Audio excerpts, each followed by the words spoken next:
ngombe barang ya ngombe. Kaya cobloko apa anane. Weh nek ora dingonone. Ha iya.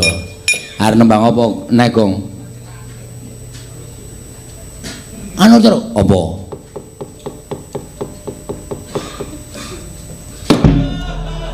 Rasida terus. Ya wis. Ayo muni ngene. Nembang apa meneh? Kancane do jarian kok kowe training. Praktek olahraga, Pak. Hah? Praktek olahraga. Praktek olahraga. Ora sopan jenenge. Kadan-kadanane ora.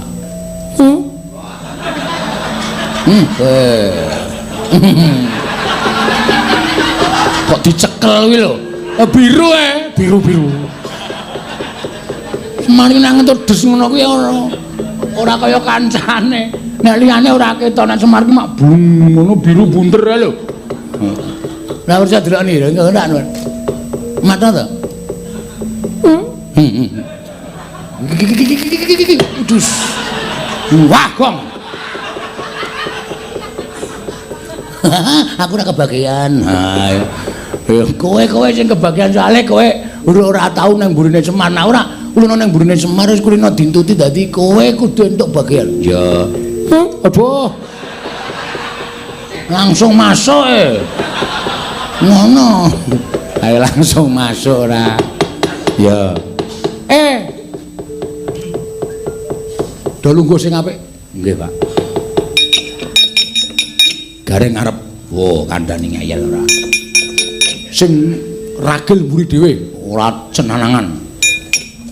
Oh, to ya. Kene lho. Iya iki arep pindah kok. Gaduk-gaduk ora. Mundur ora caket-caket ngene iki. Sing apik. Ha iya, mundur Petro.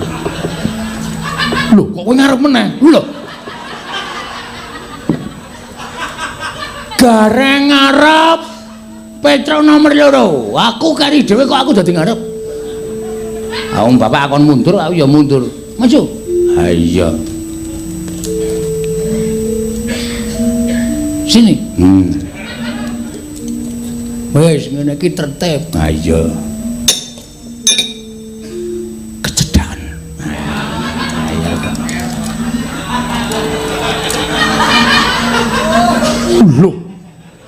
Lho. Nek aku rasa pindah. Iya. Aku sing pindah. Iya.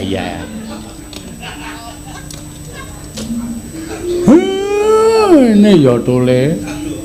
Waduh ora krungu truk madu.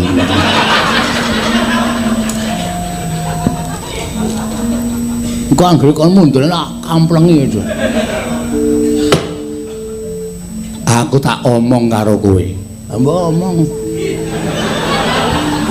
Ngomong ora mbayar kok ndadak omong. Menengo ndak rampung-rampung. Meneng.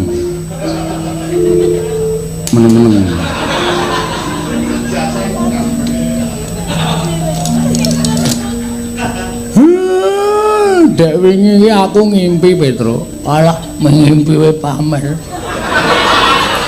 Impene bapak iki ora kaya impenmu.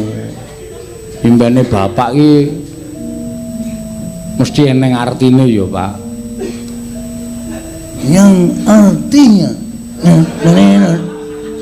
Gong, ramai-ramai, yang mana ya Ben?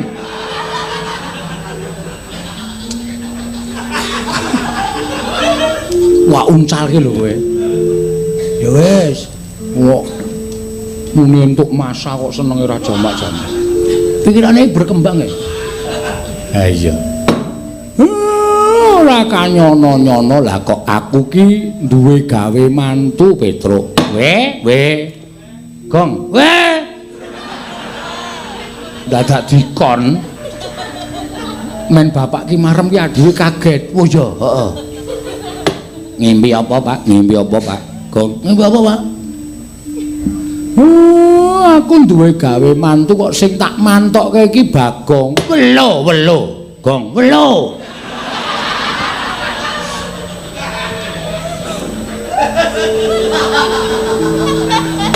Mongko kowe tak kandhani. Pripun, Pak? Pripun, Pak?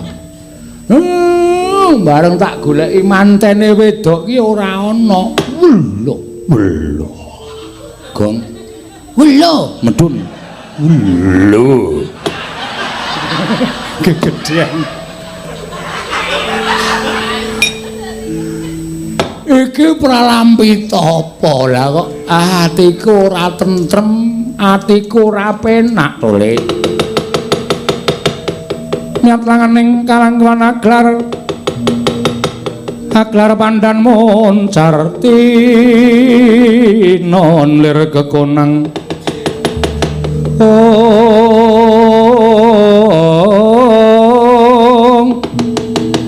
kasoran pacaring purnameng gekono dasari mangsa katiga himohana wenging ujungan cala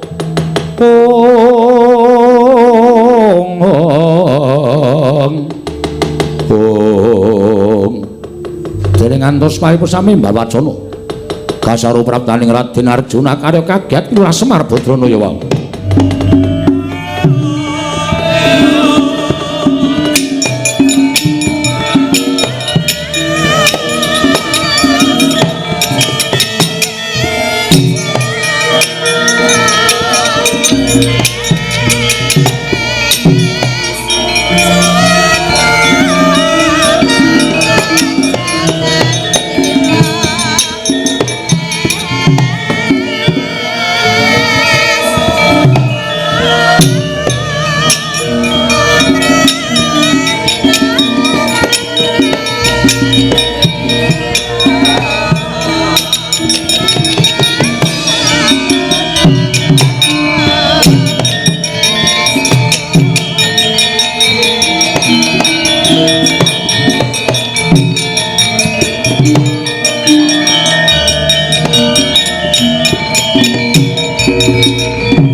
Sang Arjuna esmunya kang kamanungsanira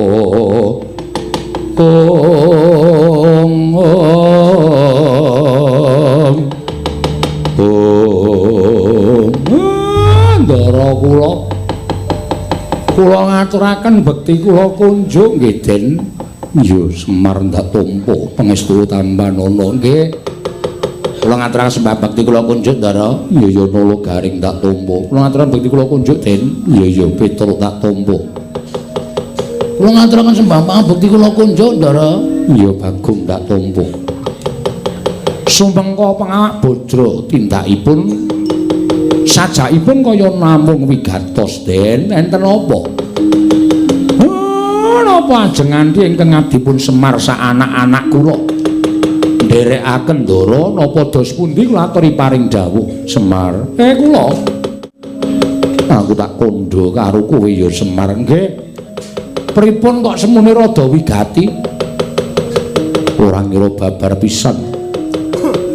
Lamun dina samengko ana salah sawijining anakmu ingkang gawe wiranging para Pandhawa. Sinten? Napa Gareng, napa Petruk, napa Bagong? Kowe tak kandhani, kowe tak jarwani Kakang Semar. Salah sijining anakmu wani mlebu ning taman Kadilengleng negara Ngastina.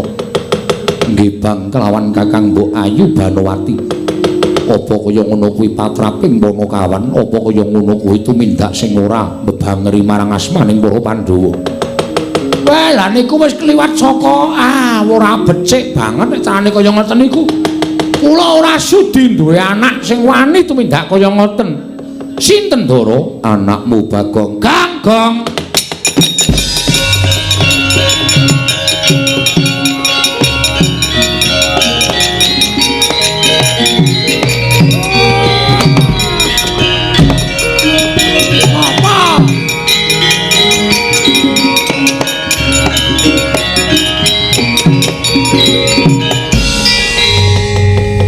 Iki ngapa ya Mir? Nata sirahe anake sampeyan dhewe. Bagong kowe kok setan kowe. Kok kaya ngono kelakuanmu iblis kowe? Bagong kowe ngisin-isin ki bendara ngisin-isin ki kulawarga. Gong. Sembrono ya sembrono ning ora kaya ngono itu kok banget nek sembranamu kaya ngono kuwi. Sek. Kosiye. Ada apa? Aku ora guyu. Engko ndak ming tok jak sembrono. Ada apa? Apa? Ndaramu tekan kene ngendikake nek kowe tumindak kurang ajar karo ndaramu Banowati. Mir, sapa sing ngomong ngono? Ndaramu Janaka. Gus. Agus dungkul kowe. Ndara Janaka? Piye? Sampeyan iso ngendika kaya ngoten niku dasare napa? Ampun wonten paring pangandikan sing boten wonten nyatane lho. Niku mboten bener kaya ngoten niku. Sing paring pangandikan Koko Prabu Mandura, Koko Prabu Dewi ngadu arep karo kowe. Malah Koko Prabu mbok gawe wirang. Bagong, aku isin duwe ponokawan kaya kowe. Bebangete. Kula sing bantu aku siji lho. Kula niku teng karo Bendara. Terus wajibe aku ing matrapi paukuman karo kowe. Paukumane Ndara Janaka? Kowe tak pateni. Ya trima mlayu ora salah apa.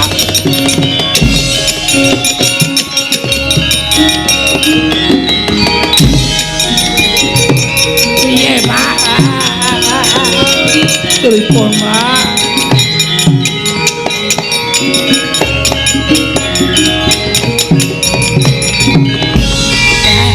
Piye, Pak?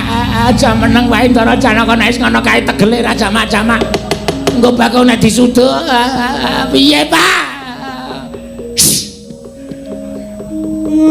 Aku ya bingung. Ndaramu lah kok pono ning pancen lupute Bagong wis ora iso diapura. Iki piye ya? Piye tra iki lakon iki tra? Aku dhewe ya ora ngerti. Kowe kok meneng wae. Makler aku. Setan ora ana kanan kaya ngene kok isa-isane turu lho. Kok turu ora ngrembug karo kahanan kok. Dinteni wae nang negara Ngamarta desa saya.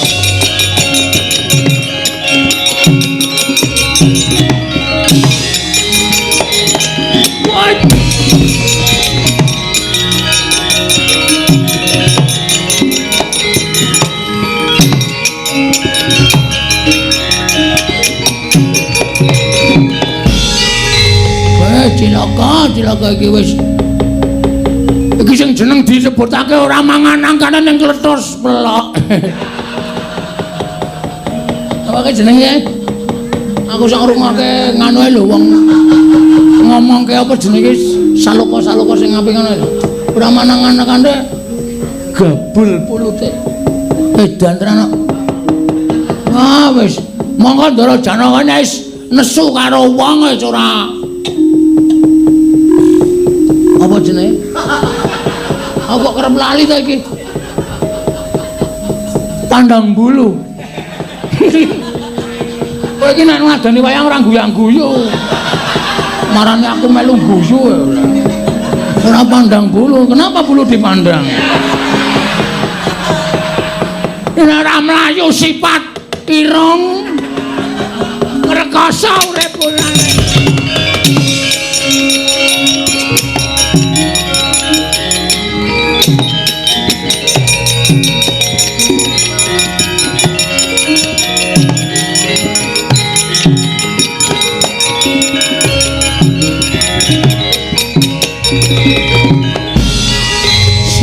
Sing jeneng sial ngene iki. Rekae mlayu ngidul bablas jebul segara. Wah, iki nek Ndara Janaka tekan kene, arep mlayu nanti kowe Bagong. Kowe ketemu karo segara, kowe ora bakal nyemplung segara. Nyata manono zlep. Aku wis melangke nek ditusuk, ku nek terus dinengke wae ora apa-apa. Nek nganti krisik di ngono-ngonoke. Wah kena ngusus lara tenan. Pedhot ususe mati tenan aku. Wes.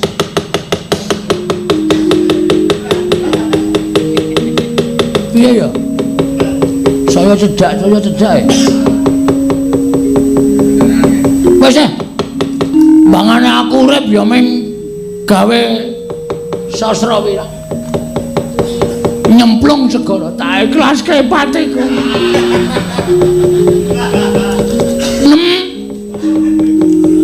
Titip anak-anak ya nem. Aku pokoke tresno karo kowe. Aku ora iso ninggalke kowe.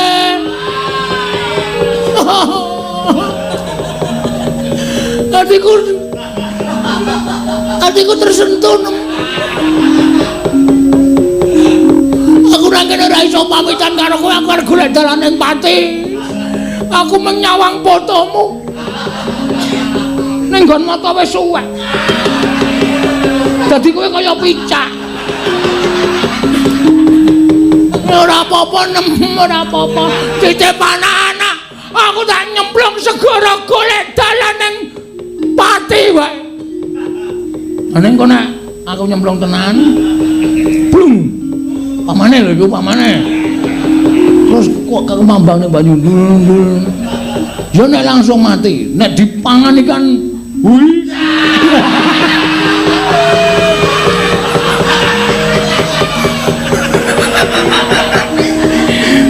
Ikan hiu ndeng kok hui.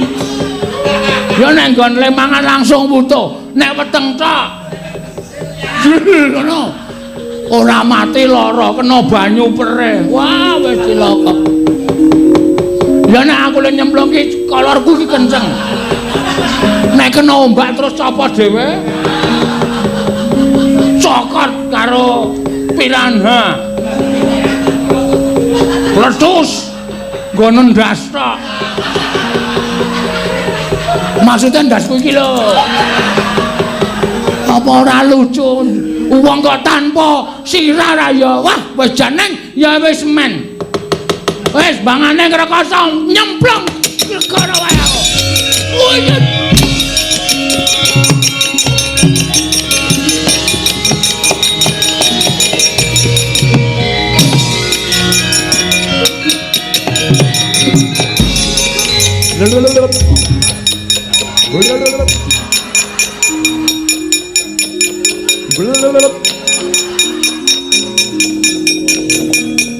Untung aku sithik-sithik iso renang. Iki jenenge enggak. Enggak kira bakal kelelep wong sikile ngisor mancal-mancal.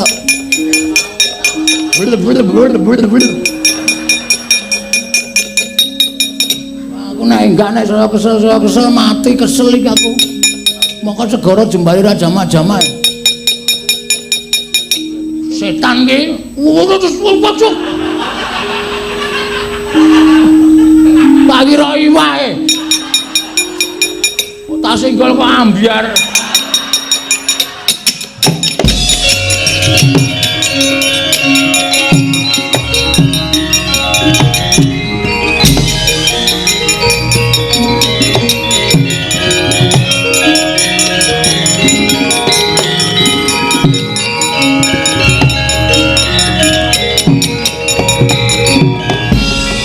Wiladala. Lah kok ora pangling mula segara hawane panas. Akeh burontaya ing padha sambat-sambat walah kecemplungan Bagong. Kemambang mbok mati mbok urip ya tak saute tak ajahe ning gisiking samudra.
kaina sumobang pangaruna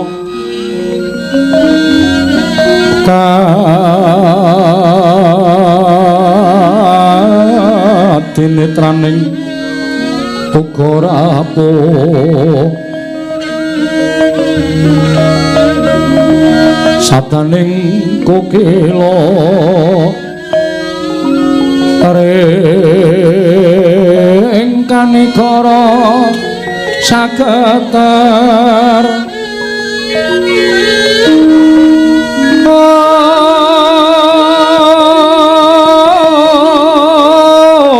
kene donga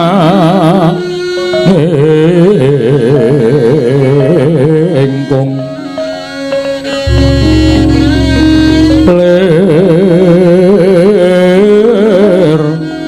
bowo sing pene panca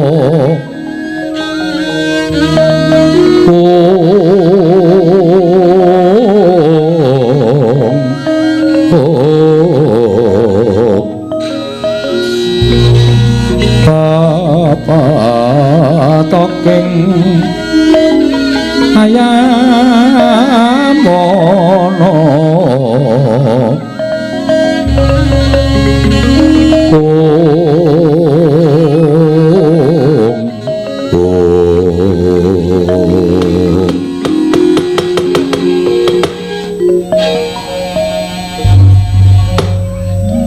ki kono wis jati ambruk semene gedene iki lho ndek mata barang apa iki sing jenengke nganu apa ya kura-kura jagat dewa Bathara weh sanguson sistem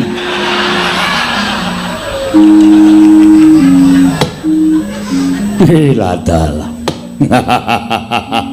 se cengengesan Bagong kowe sapa e ora basa karo ulun oh kowe ulun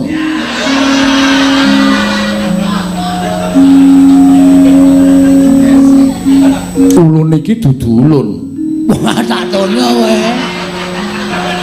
terus kowe marai bingung iki mau muni kowe takon marang ulun berarti kowe kan jenenge ulun kita ora dong kita dengkulmu mlocot aku Bagong dudu kita ngene Bagong ngono ngene kita tak kandhani ya dundang saiki kita narto kandhani lho kita ki kowe paham wis ngerti nek kita ki aku kowe ulun to iya lah wis dadi yo arep ngomong apa ulun kandhani lho kuwi piye to arep ngandani awake dhewe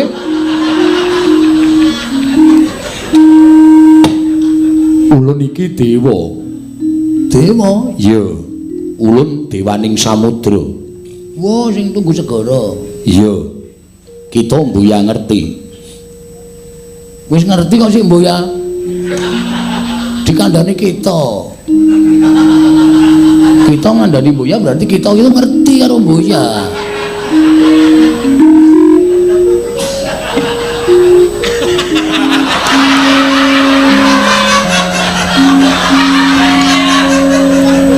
ngapa kok petite tekan sirah barang ulun buyer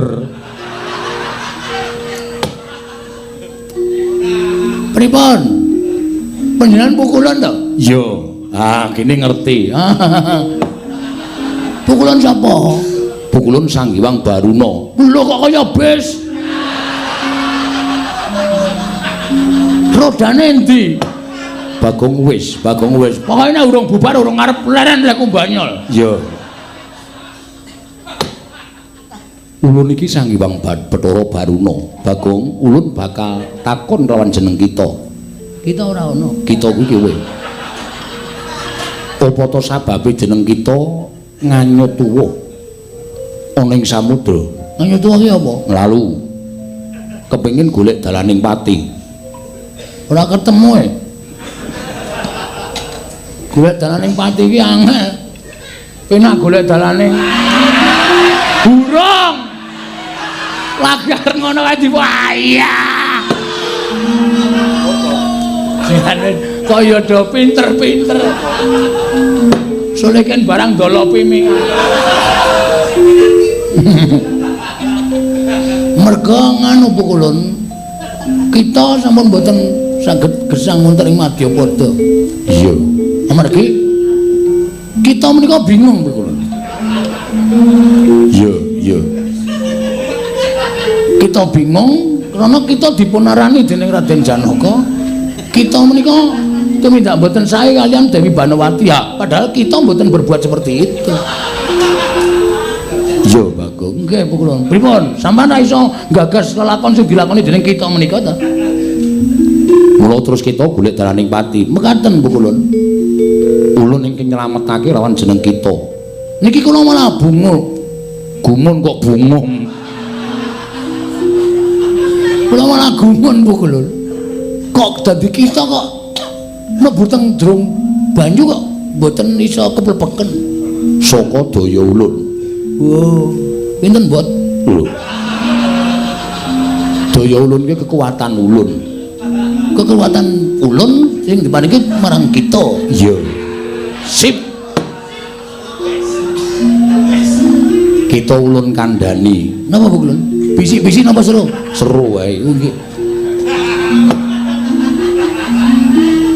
Napa Bu Ulun?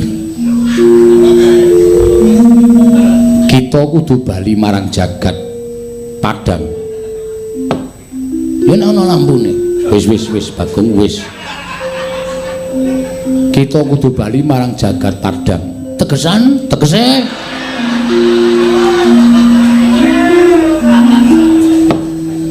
Barang pakaryan biyen sonjuki tegesan aku.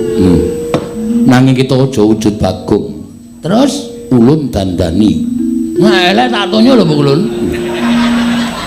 Kula gelem didandani ning kudu apik. Mergo kula niki wis elek, didandani ya elek mau lho. Bakal apik ulun ingkang dandani. Ulun paringi busana. Kita kuwi kok nganggo kathok kolor kaya mengkono. Anu Bu Ulun apa? Kebiasaan. Oh iya. Ulun dandani. Wujud menapa? Manut karo jeneng ulun. Ula ora. Menurut ulun dandani sono apa? Wis manut karo jeneng ulun, kita ulun paringi tetenger lan ulun paringi pusaka supaya kita bisa mateni Bagong kang mapan ana negara Ngastina. Weh. Berarti Bagonge loro. Iya. Kita.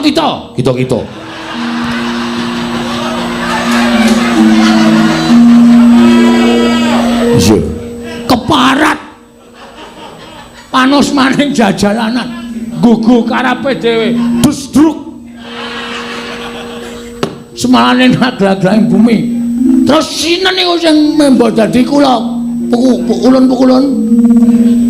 Ulun mboya bakal njlentrehake nanging kita iki kudu nyambut gawe dhewe. Oh iya siap. Sagu. Kita ulun dandani. Siap sendika ngestakaken dawa. Siap. Kula ampun ngelucu sampean niku dhewe. Malah siap gerak barang.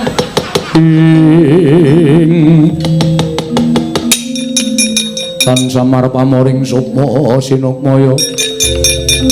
Winayu ing asepi sumimpen talanging kalbu. Pambukaning warana.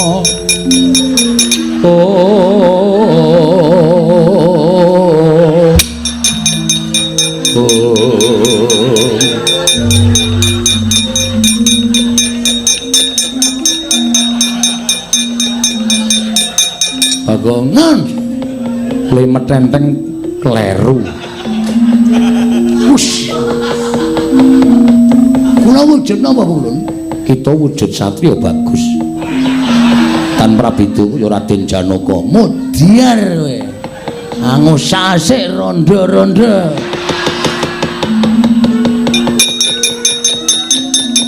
Ketemu tak takoni, namun kagungan garwa Mbak dereng.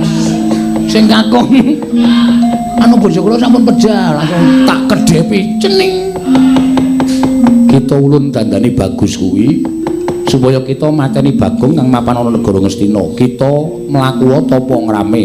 Padha nggih Sendika. Wah kudu golek tempolong iki. Nggo ngopo? Anggene tapa ngrame ya dombreng. Tapa ngrame iki tetulung marang sak pepadaning urip mongko tanpa pamrih. Sendika. Ulun paringi wujuding pusaka. Menapa Bu Ulun? Arane watu gumuk. Napa? Watu gumuk. Sing cepet, gumuk ngoten. Wegah ulun dewa kok didhawuhi. Niki Bu Ulun. Iya. Kancing gelung ora ana, nggih pun. Sak wae ya.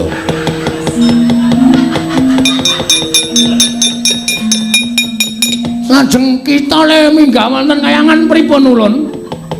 Ulun mapano ing Pedhit ulun. Pedhit sing pundi? Pedhit iki lho. Iki Pedhit. Kula mancik mriku ulun uncalke tekan dedaratan. Sendika ngestaken jauh.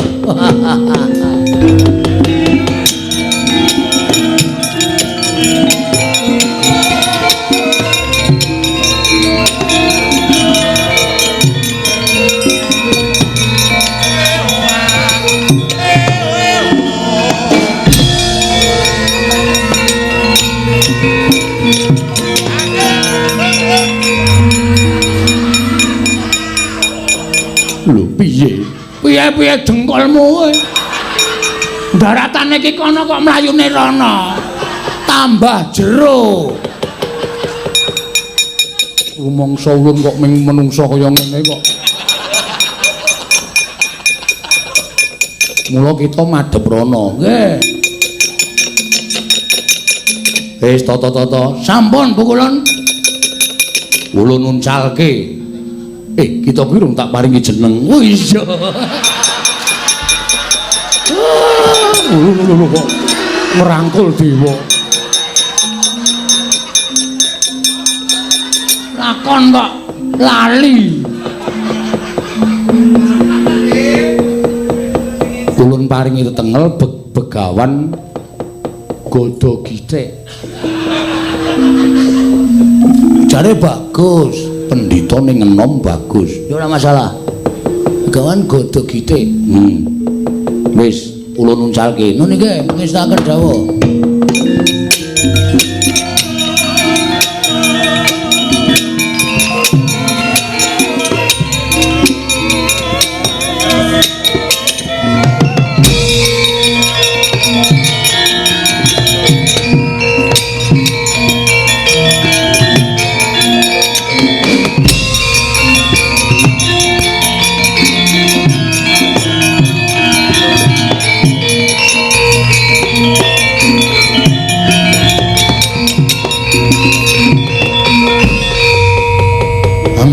Mrata jaya mrata imbang yen padha-padha.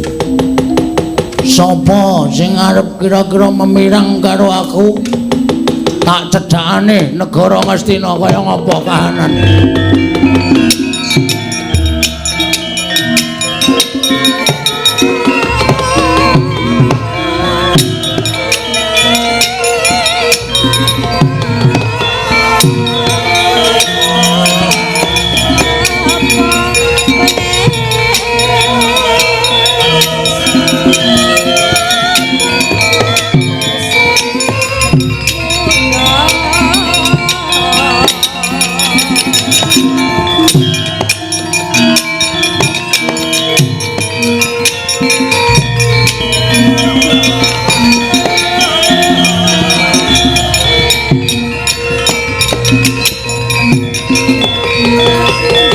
Janaka kula wonten paring adhawuh. Ndak sawang kowe ngoyak-oyak Bagong kasinggihan mekaten. Lah terus Bagong piye? Koko Prabu. Kula sampun boten gadhahi raos kecalan. Bagong lalu mlebet samudra. Lho. Bagong lalu mlebu segara. Inggih kasinggihan mekaten Koko Prabu.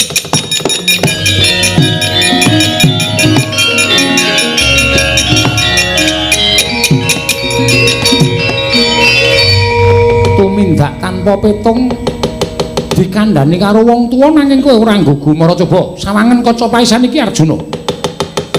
Mara gage sawangen kaca paisan iki.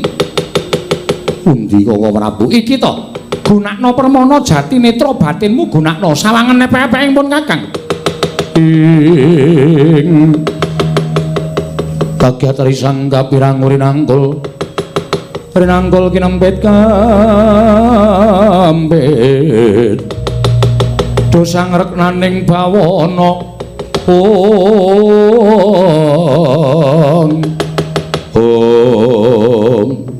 panus maning jajalanat katone nyemplung segara jebul malah mingguk dalan mapan ning taman negara Ngastina kendharat maning Sanuka Bagong.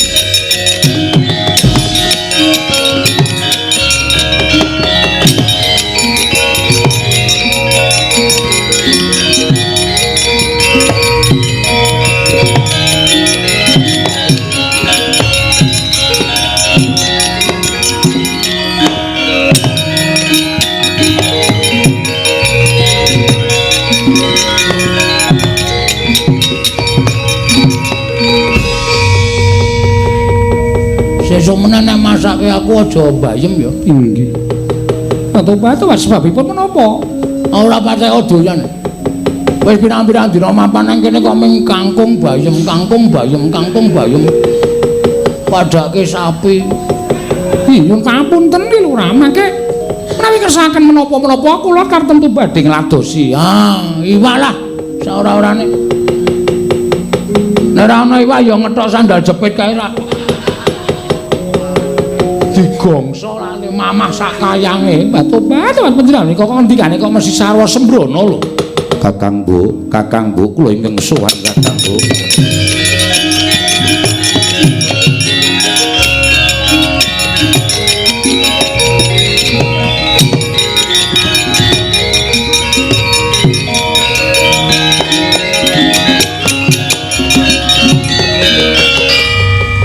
Dimas Janaka. Inggih.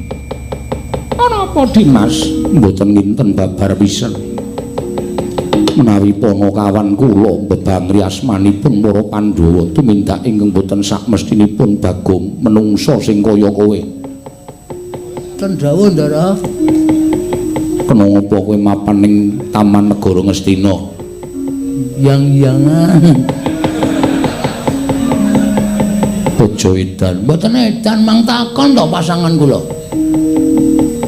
Kakang Bu, menapa dipun aturaken Bagong menika leres batu-batu wis ketimbang alpuramu ya Dimas. Yen to satemene atine Banowati saiki wis wutuh tak caosake marang calon guru lakiku, guru matematika. Iki menika badhe kula sembah ingkang badhe kula sungkemi namung ki Lurah Bagong. Nyuwun pangapura ya Dimas. Kakang Bu. Laku dados mekaten lampanipun Bagong kowe ingkang malikke blate Kakang Mbok Ayu Banowati Janaka ora trima ditenono aku ing bakal merwasa lawan kowe nadang dialing-alingi Kakang Mbok Ayu Banowati aku ing bakal merwasa karo kowe. Wah ganggu terus bocah. Wah ayo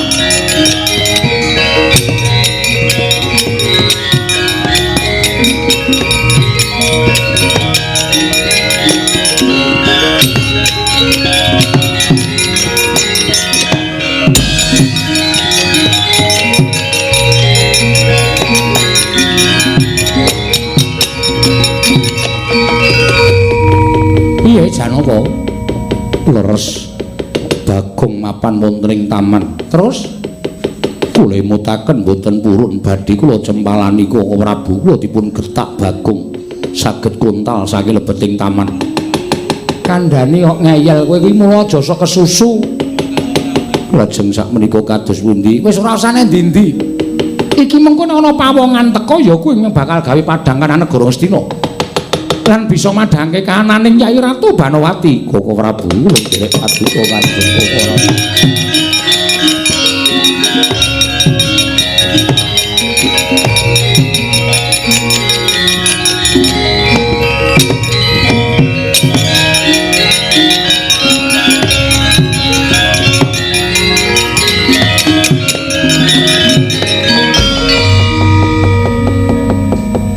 ana pendhita tuwek. Tuwek keklek mlaku kaya wis ora kuat. Rambute brondol sapa? Ora ngawur kowe. Bagus tanpa cacat. Guaya teja pamulu jenar kaya kencana. Jati kencana. Wong iki sajake rada edan dengkulmu mlocot lur. Karo ratu kok ngontake dengkulmu. Kowe iki sapa? Pandhita Kleang kabur kanginan. Mendung kebaratan. Ngendi tibane? Ya kuwi paman dunungku. Sapa jenengmu? Takon marang kita. Lho. Aku iki takon karo kowe. Oh iya nek lali aku wis ora dewa niki. Takon marang aku. Ya, Begawan Gada Githik.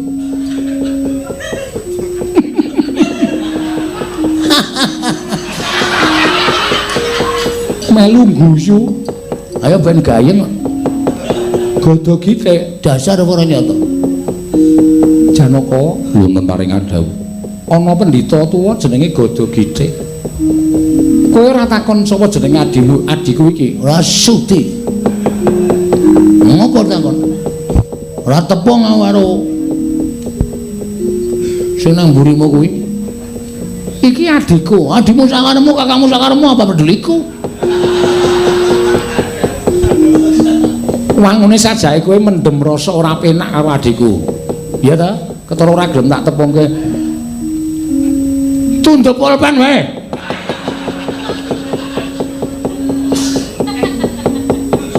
Cekat-cekat. Iya. Karemu ngomong nyegat aku. Aku arep njaluk tulung. Wah, mung biasa. Njaluk tulung jilek biasa. Kata-katane ketok apik. Ngalem-ngalem ra urung. Nek aku sithik. Biasa. Sok seminggu tak balik. Ora usum ya. Wis kulino ngapusi kok dapusi ora. Aku kok kaya apal to karo guyonane bocah. Wis ora macem-macem. Urung wancine kok wis dapalke. Sapa iki nyolong rokokku?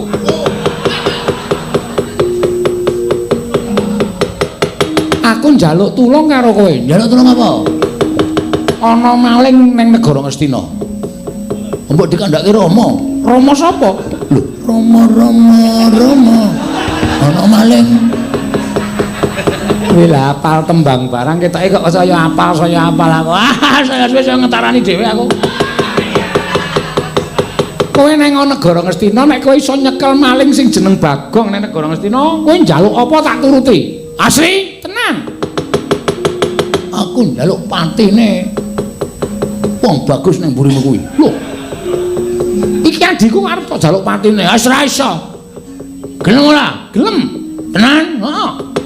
Ngapusi titenono, katutke dosane. Endi menungsane? Nang Taman Kadilengleng. Taman Kadilengleng karo Taman Sari ngendi? Taman Negara Ngastina, cak goblok banget ora. Taman Kadilengleng iki Taman Negara Ngastina karo Taman Sari beda goblok. Iya Taman Nyang. Ora.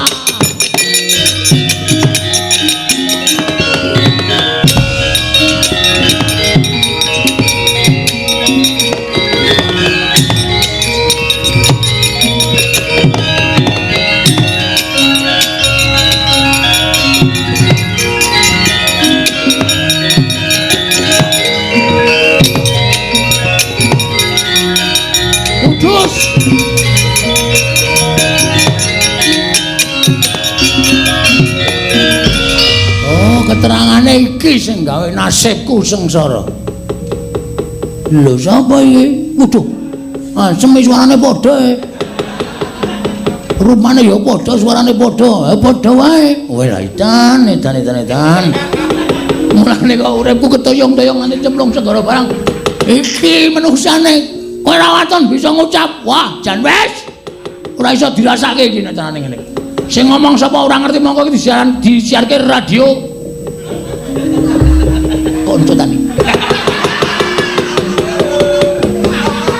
Lagine karo ponco petani. Kowe arep ngapa kowe? Kowe wani gawe kisruh negara Ngastina. Kowe sapa? Begawan Gada Githik. bakal ngrampungi nyawamu. Mati dah aku, mati bareng kawujute. Oi.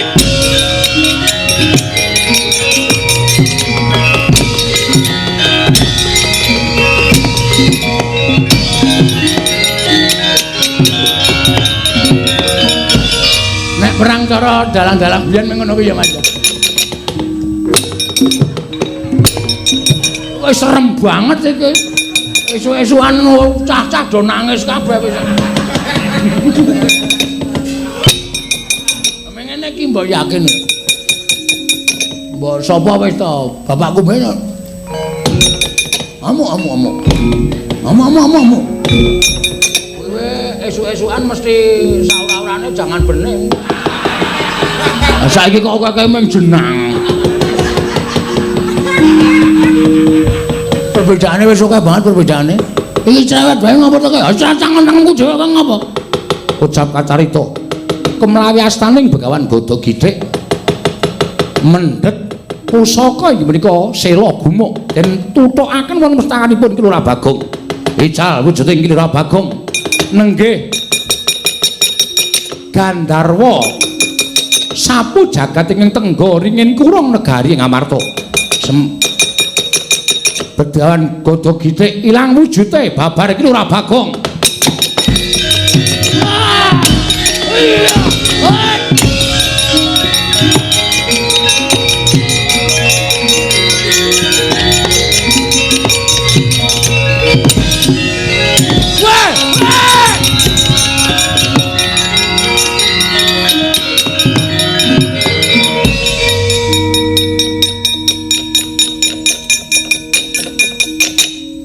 Pendhita mau wis Badar Bagong kok melayu.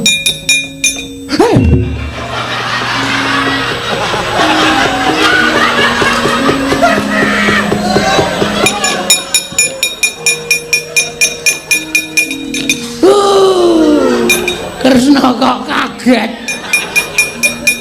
Lah wong sing jeneng wong kaget ki ora nyono-nyono kok teratapan dhewe kok. Iki sing dadi Bagong. Wah, iki to. Inggih sinuwun. Lah wong kowe iki rak jem sing tunggu ringin kurung negara Ngamarta. Ih, kasinggihan mekanan. Lah ene ngopo? Namung dipun timbali. Gusti Ayu Banowati tuwin dipun dawuh supados mimba wujudipun Bagong. Sik mono, sok meneh. Oh, Ndek. Sok meneh ki ora ngono kuwi. Gawe kucem asmane ingsun. Aku ki wis berbuat apa, berbuat becik. Oh sapenakmu dhewe. Njur terus piye iki maksude? Jlentrahe crita iki piye maksude? Kowe dadi Bagong ki terus maksude apa nggawa wahyu? Apa nggawa kanugrahan? Apa kepiye ki? Kudune rampung. Wah, kula mboten ngertos menawi niku. Ora jelas iki. Lakon ora jelas. Wis ora ana kudune kowe nggawa wahyu apa lah, wahyu tetean apa. Ngono kuwi. Oh inggih kula kemutan. Wah gawe-gawe iki. Gawe-gawe men supaya ndang rampung.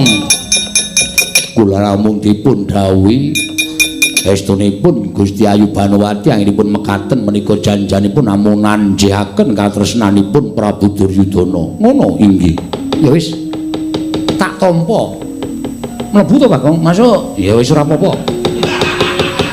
Wis kono kowe bali nang ringin kurung. Ih, nyuwun pamit.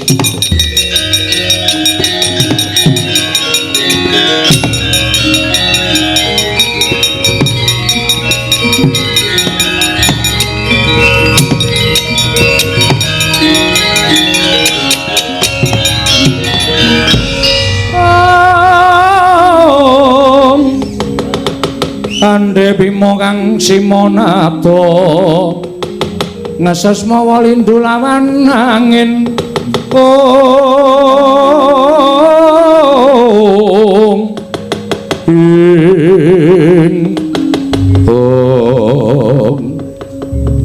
Kresna kakangku Werkudara piye? Bagong eleng kono sing luput dudu Bagong nanging sejatine ana ingkang mimba Bagong sapa?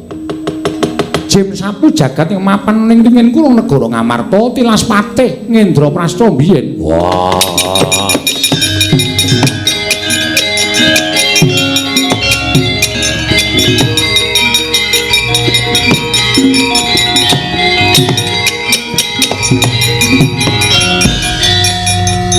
Koko Prabu.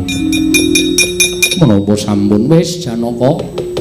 Kabeh wis katon padhang ya mung ana sewiji-wiji kudu tok lakoni. Menapa? Kowe njaluk ngapura karo Bagong. Bagong.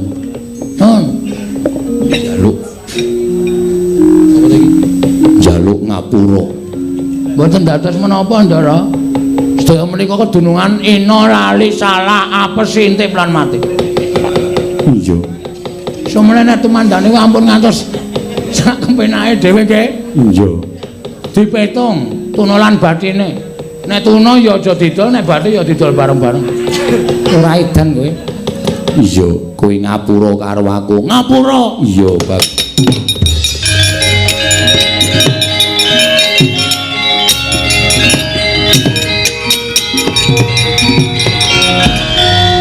Semar anakmu isih urip. Wah, Bagong.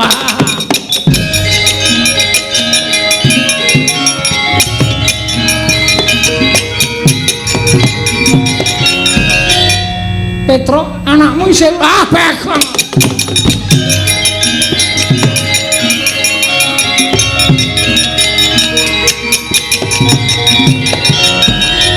Gareng adimu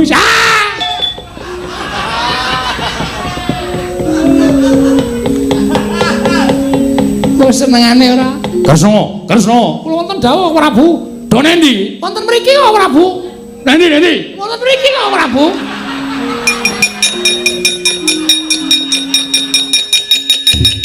Aku lei. Iki menungsane sing nyolong Nyai Ratu Banowati. Mboten, sanes menika. Lho sapa? Ning menika Jem Sapu Jagat ing tenggorenging karo negari Ngamarta. Lho, Jem Sapu Jagat? Inggih. Malih Bagong? Inggih kok. Lah edan. Tak kung.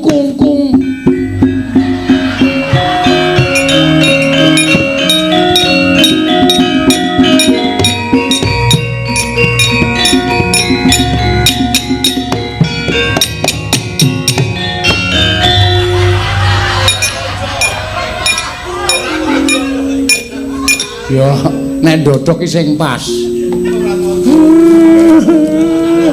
Sampak iki dienggo Ndara Werkudara nyisihke Wadyabala. Wadyabala ngendi? Wadyabala ngendi? Ora ana Wadyabala kok disisihke. Nyilih ndase.